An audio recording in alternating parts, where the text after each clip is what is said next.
Hello, welcome to another ELC game. Now in this game we're on the Prokhorovka map, which is an interesting map because it's very linear. So most maps go diagonally, this one doesn't, it goes straight up and down. You can see you have a road here going all the way up towards the other team. Then on the mini-map you'll see there's another line which is a big raised railway line, which is roughly in the middle, kind of to the right hand side, and the base is in a little village just to the right hand side of that, as you can see that's visible with the grey flag. Now normally I would go that way, the way I'm looking at right now, but this time I decided to go a different way, and I'm going to show some tactics that I used by doing that.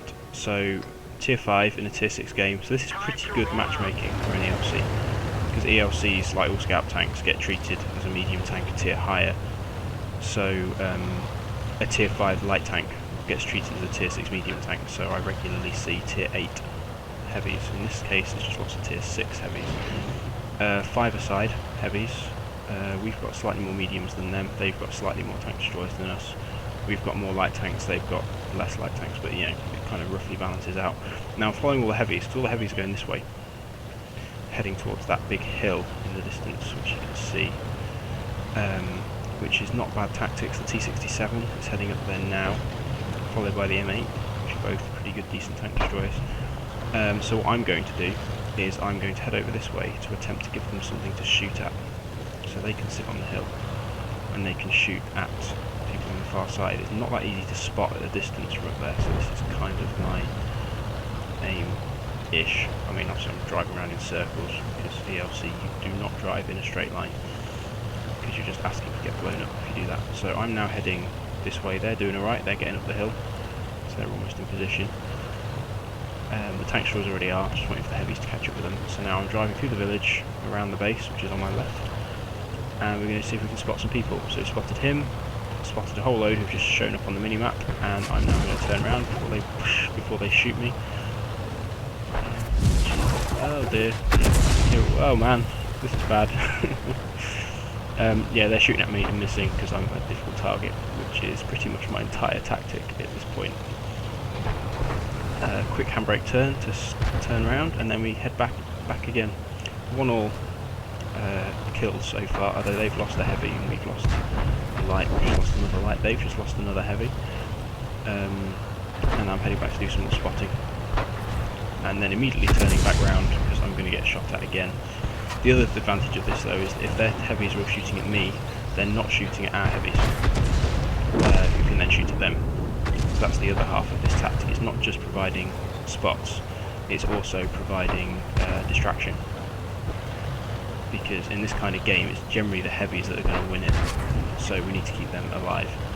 Now this is where things are actually going better than they appear, because although we've got less kills than them, we're mainly losing light tanks and medium tanks. They're losing all of their heavy tanks progressively, which is kind of the way we want it to go, because in a game with lots of heavies, if you keep all of your heavies, then it takes a very good tank destroyer medium tank team to win at that point, which is unlikely to happen in this kind of game, because random maps are full of idiots half the time. He's basically dead, and he's legging it. Ooh.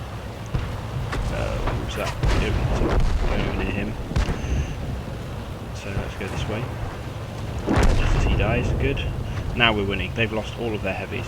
Now we've lost one of ours, which at this point means we're probably going to win, even though the kills are roughly even.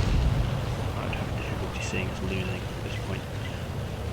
There's another AMX down the back who's taking on the Cromwell B, and well, just been taken on by the Cromwell B, in fact. And now we've cleared this end of the map, so now we're heading back towards the railway line. This SU guy up there, SU-122 I think, or SU-100, we're going to take him out, and that is my sole kill for the game, although I think I've got quite a lot of spotting credit, so that's fine. I don't actually mind not getting much damage in this tank, because my main aim, as I said, is to provide targets for everybody else. At this point my aim was basically to cause a distraction for everybody on their team who's on this side of the map, because their remaining team members will be around here somewhere.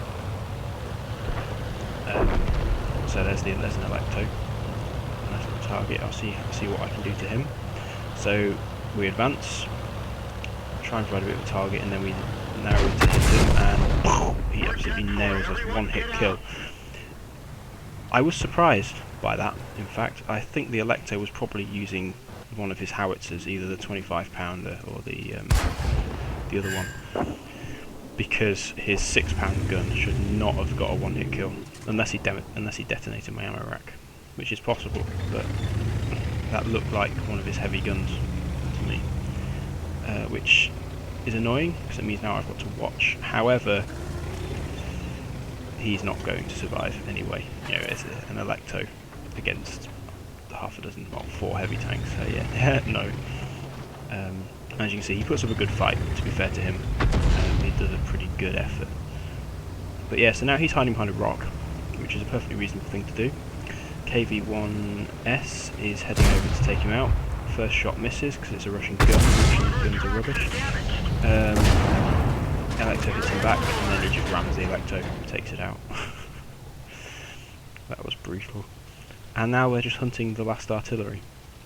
And one of our team members is capping as well, but I don't think he's going to manage to cap, because they're... what am I doing? There we go.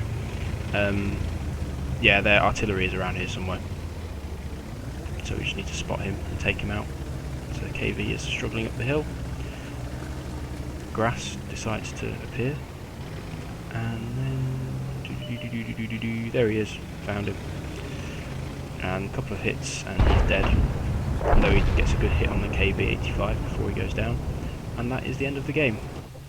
So, thank you very much for listening and watching. That was interesting because, again, showcased the ELC provide a distraction, try not to die tactic, which is somewhat unreliable but works very well when it does. Thank you for watching. If you have any comments, ideas or anything else, feel free to leave them in the comments. Please subscribe, because that makes me feel better about how well my channel is doing. And thank you very much for watching.